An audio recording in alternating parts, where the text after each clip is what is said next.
Olá pessoal, tudo bem com vocês? Vamos então seguir para mais uma aula do nosso curso de Introdução a Redes de Computadores. E nessa aula a gente vai falar brevemente sobre os cabeamentos. Então, existem diversos equipamentos e materiais usados nas redes de computadores, como cabos, conectores, hardwares, são a parte física, e softwares, são muito comuns nesse meio também. Então é necessário a gente compreender e conhecer um pouco de cada um deles. Então, o que são os cabos e conectores? Os cabos e conectores estabelecem os meios físicos de transmissão, quando a gente utiliza algum tipo de cabo, né? Além dos cabos, é claro, é possível haver comunicação sem fios, conhecida como Wi-Fi, né? Mas nesse caso, a comunicação não necessariamente é física, pois não há cabo, mas há equipamentos como hardwares e protocolos, softwares, que as estabelecem e fazem ela funcionar. A gente vai ver um pouco mais sobre isso quando a gente for falar sobre a camada física, né, do modelo de referência, e aí a gente vai entender alguns protocolos de acesso ao meio de transmissão. Beleza? Mas vamos seguir lá. Os cabos, aqui a gente vai basicamente falar sobre cabos e conectores, né? Então, os cabos e conectores são regulamentados pela EIA, que é a Aliança das Indústrias Eletrônicas, e a TIA, que é a Associação das Indústrias de Telecomunicações.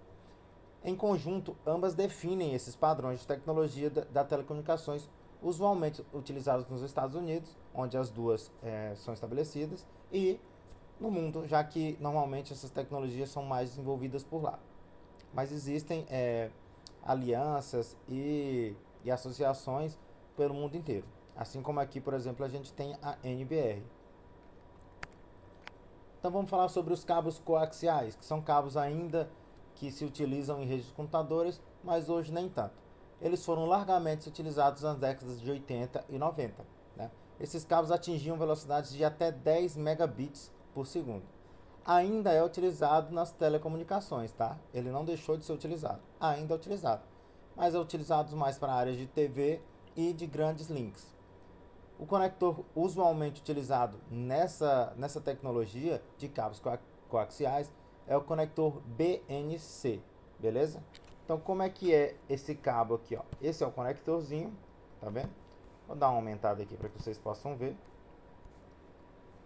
Belezinha? E esse é o cabo. Vou mostrar aqui o cabo para vocês.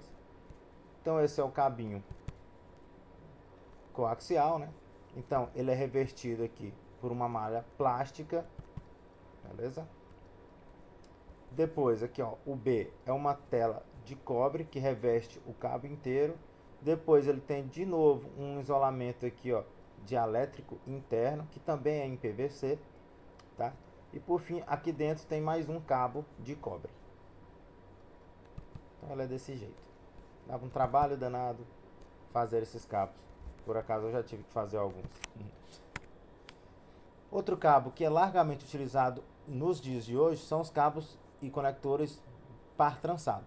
Então, esses cabos são utilizados em larga escala para redes do tipo LAN, que são as redes locais, por sua viabilidade econômica, principalmente, porque hoje já é barato, eles já são baratos. São entrelaçados para eliminar interferências. Quando a gente entrelaça dois fios que passam energia elétrica, gera-se um campo elétrico. Então, esse campo elétrico repele outras, outras informações elétricas que podem atrapalhar o sinal. Então ele possui normalmente 4 pares. Existem também de 1 e 2 pares, mas esses comuns são os de 4 pares, né? O par azul, verde, marrom e laranja. Beleza? Podem alcançar velocidades de até 10 gigabits por segundo, dependendo do seu tipo e de categoria que a gente vai ver daqui a pouco. O conector utilizado nessa tecnologia é o RJ45 e para os cabos de 1 e 2 pares é o RJ11.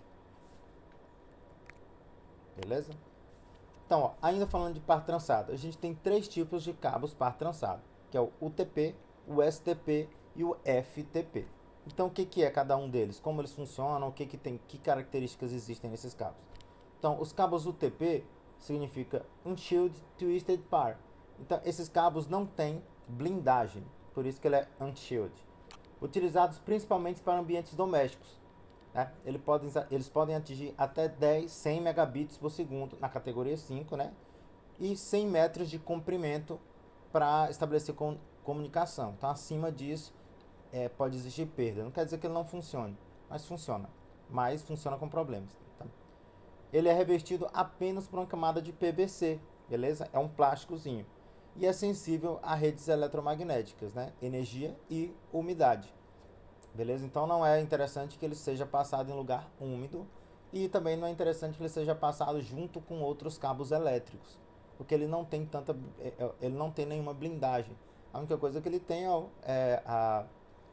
é esse trançado entre os fios que pode protegê-lo de algum eletromagnetismo. Depois a gente tem o STP, que é o Shield Twisted Pair. Então ele possui uma blindagem com malha metálica, beleza? Que é esse daqui, ó. Para cada cabo, desculpa, esse aqui. Para cada par, né? É esse cabinho aqui, desculpa. Logo, é mais resistente a interferências eletromagnéticas. Porém, ainda como o UTP, ele é bem sensível à umidade. Beleza, gente? E por último, a gente tem o FTP, que é o Foil Twisted Pair. Então ele possui uma malha de metal revestindo todo o cabo abaixo da camada de PVC. Porém, é equivalente ao STP em desempenho. Então ele é um pouco melhor que o outro, porque esse aqui elimina o campo elétrico dos próprios cabos. Esse deixa os campos elétricos dos cabos ainda como se fosse uma segunda camada de blindagem. Beleza? Mas eles são bem equiparados aqui em desempenho. Não muda muita coisa. Usualmente nem se utiliza tanto esses cabos aqui para redes locais, tá? Esses cabos são mais utilizados de fato em corporações que precisam mesmo de que tem muito problema com interferências eletromagnéticas. E aí as categorias, tá? Segundo a IATIA 568B, que é uma padronização da IATIA, são divididos em 10 categorias, levando-se em conta principalmente a bitola do fio, que é essa grossura, vulgarmente chamado de grossura do fio, beleza? A categoria 1 é um cabo blindado com 2 pares trançados, compostos, né? São utilizados para equipamentos de telecomunicações e rádio. Atualmente não são recomendados pela IATIA. Então, algumas das categorias aqui já são históricas, tá, gente? O categoria 2, fabricados com fios blindados para voz e pares de fios não blindados para dados. Podem atingir velocidade de até 4 megabits, beleza? Então ele tem 2 pares, tá vendo? Assim como categoria 1, não são mais recomendados pela IATIA. Categoria 3, cabos não blindados utilizados em redes Ethernet, que podiam atingir até 10 megabits por segundo. Esse era conhecido como 10 base T. Categoria 4, semelhante à categoria 3, porém podia atingir até 16 megabits por segundo.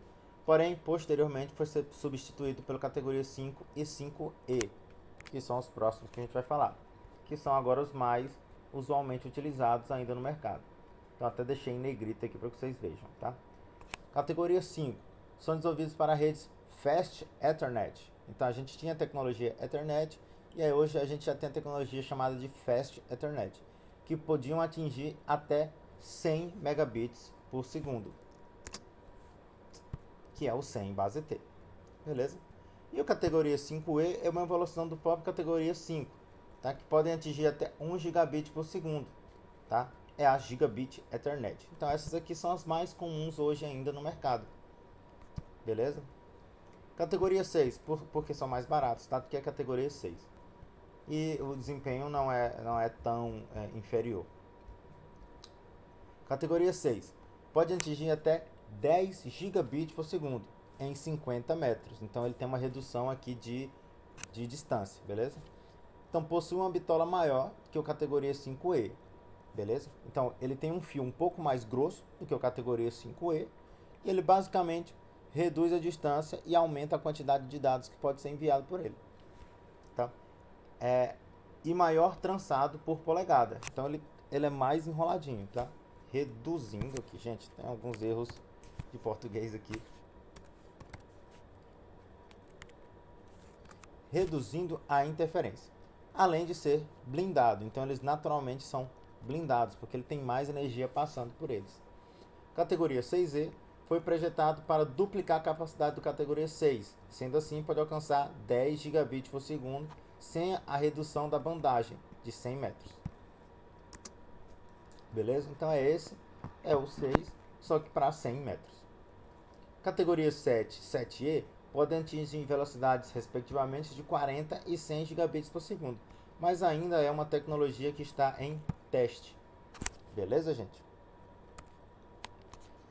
Ainda falando sobre os cabos para trançado, a gente tem as cores dos fios lá dentro. Lembra que eu falei que a gente tem 4 pares? Então, por que são 4 pares? Primeiro, porque cada par está enrolado um no outro, beleza? Ele está trançado um no outro.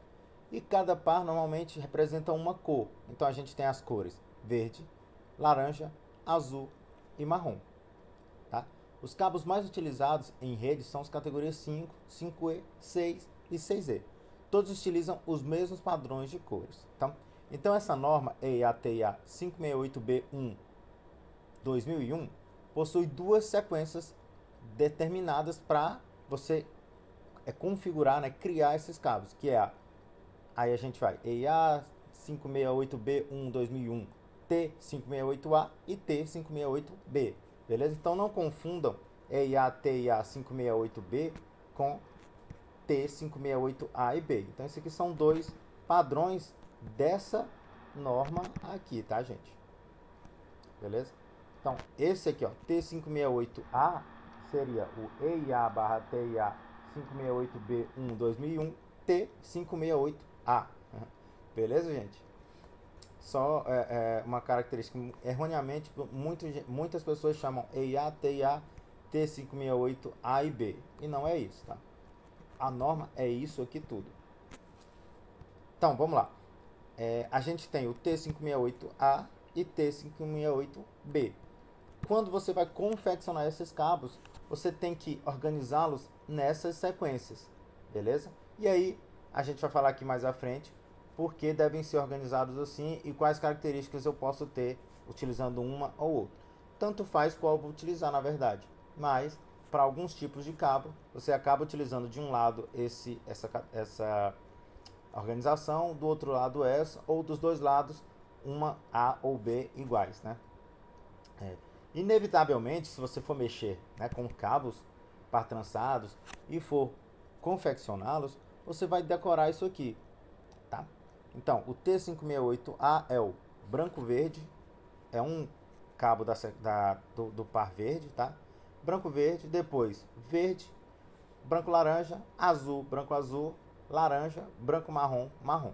E o T568B é branco-laranja, laranja, branco-verde, azul, branco-azul, verde, branco-marrom, marrom. Beleza? Então, inevitavelmente, se você for utilizar isso aqui realmente, você vai acabar decorando essas sequências. Mas, via de regra, dá um Google lá que você vai lembrá-las também. Então, existem nos cabos par trançados dois tipos de cabos, né? O cabo cruzado, chamado de crossover. Um cabo crossover é um cabo de rede par trançado que permite a ligação em apenas dois computadores, beleza? Então a gente não tem aquele switch fazendo a interligação entre os computadores na tecnologia Fast Ethernet. Então, aí a gente tem de um lado do cabo, tá? Ó, a conexão em uma ponta do cabo tem que ser a T568A e na outra o padrão T568B, beleza? Para cabos que a gente chama de cabos diretos, basta que de um lado tenha um padrão e do outro lado o mesmo padrão. Tanto faz se é o A ou se é o B, beleza? Além disso, existe uma tecnologia já nos hardwares, né, através de alguns protocolos, que conseguem fazer esse cross automaticamente. Então, atualmente, as placas de redes, ao perceberem uma conexão direta entre computadores, implementam uma conexão crossover automaticamente. Beleza, gente? Só para vocês saberem que existe um cabo diferente quando a gente interliga dois computadores diretamente.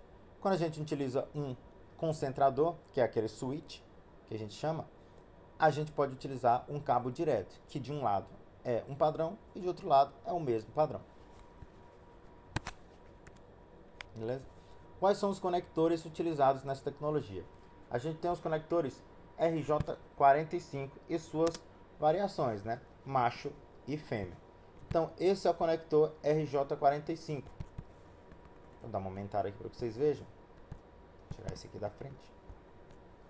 Então, esse é o conector RJ45. Então, perceba que ele tem 8 posições aqui para 8 fios entrarem aqui. Isso aqui são guilhotinas que vão entrar no fio quando você utiliza esse conector, ou esse crimpador, que a gente chama, tá? Então, essas guilhotinas vão se conectar aos fios, elas estão abertinhas, ó. Quando ele finaliza, ela fica fechadinha para dentro. E aqui embaixo tem mais uma travinha plástica que segura no cabo aqui, na parte azul. Beleza? Esse é o macho. Então, quando você vai criar um cabo que uma ponta vai entrar, por exemplo, em uma tomada RJ45. Diminuir um pouquinho aqui, gente. Quando ele vai entrar em uma tomada RJ45, e aí ele entra nesse conector, que é o conector fêmea. Tá? Então, nesse conector eu tenho 8 posições aqui que entram num cabo, onde ele se conecta aos fios que vão estar aqui para receber esse conector. Então, esse conectorzinho entra nesse orifício aqui. Beleza, gente? Os slides estão disponíveis aí se você quiser ver as imagens maiores ou com mais detalhes, tá? Esses são os crimpadores. Então, esse é o crimpador para conectores macho e esse é o crimpador para conectores fêmea. Beleza? Então, é sempre importante você ter os conectores, porque manualmente é quase impossível de crimpar esses cabos. Beleza? Crimpar é o ato de confeccionar um cabo de rede, né? A gente costuma falar. Além dos cabos par trançados e os cabos coaxiais, ainda em redes em telecomunicações existem as fibras óticas, tá? Então, são a evolução dos sistemas de transmissão de dados, praticamente livres de interferência. Porém, o fator que mais interfere na sua implementação é o do preço, tá? A fibra ótica pode ser utilizada tanto para cabeamento horizontal, que é para distribuição, beleza? Quanto para vertical, que a gente chama de backbone. Então, cabeamento de distribuição de rede local, né? Utiliza-se as fibras óticas, e tanto para essas interligações pelas empresas de telecomunicação, que utilizam grandes distâncias. Beleza? Então, a gente pode usar em pequenas distâncias e em grandes distâncias. Existem 2 padrões para isso. As fibras possuem 2 tipos de filamento, que é o multimodo e o monomodo. Então, fibra multimodo, tá, normalmente utilizadas para aplicações em ambientes locais, podem transmitir mais do que um sinal por filamento de fibra e permitem alcançar em torno de 10 gigabits por segundo em cerca de espaços de 300 metros. Então, você pode ter um fio de 300 metros que atinge até 10 gigabits por segundo. Então, perceba que para algumas distâncias e para alguma quantidade, volume de dados, é muito melhor utilizar as fibras óticas.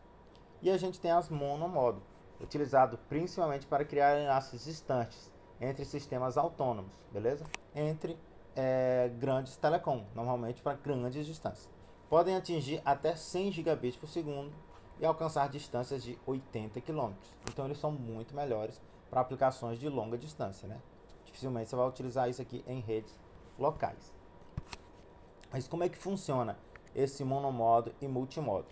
Então, perceba que no monomodo você utiliza todo o filamento para envio de um sinal de luz apenas, tá?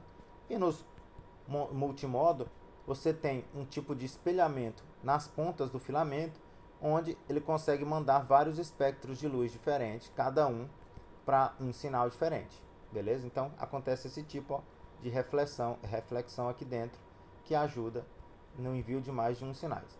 E aí, os conectores de fibra ótica são diversos. Então, a gente não tem um conector muito comum em fibra ótica, porque normalmente em si você tem uma fabricante lá, e essa fabricante ainda utiliza um ou outro conector diferente. Então, a gente tem vários deles aqui.